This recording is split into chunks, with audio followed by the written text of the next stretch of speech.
Bruce Lee's influence on martial arts and combat philosophy goes far beyond his legendary screen presence or unparalleled skill.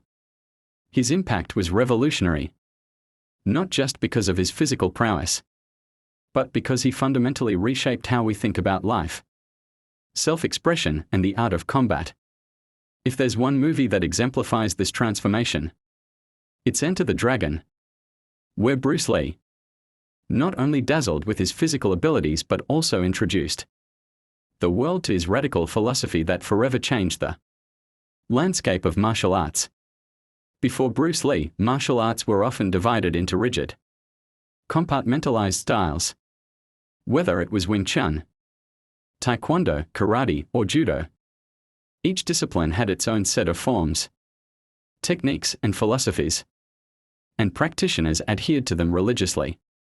Bruce Lee, however, saw these limitations and chose to transcend them.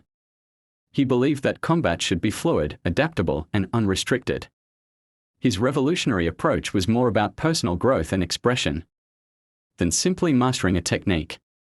Absorb what is useful, discard what is not. Add what is uniquely your own, he famously said. This was not just a fighting philosophy, but a life philosophy. Bruce Lee was advocating for a mindset that didn't conform to limitations, but instead embraced freedom, creativity, and adaptability. The movie Enter the Dragon captures this philosophy in the very essence of its story. Bruce Lee's character, who is a martial artist of exceptional skill, faces not just physical challenges but philosophical ones as well. Unlike traditional martial arts heroes, Lee's character doesn't rely solely on brute force or the mastery of a single style. He constantly adapts to his environment, to his opponents, and to the circumstances around him.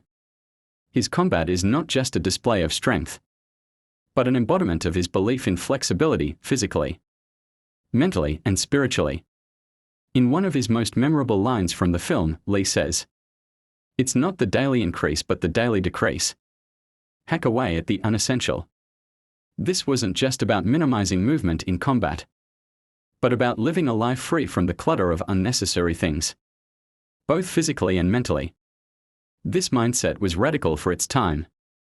Bruce Lee wasn't just interested in defeating opponents. He was about mastering himself.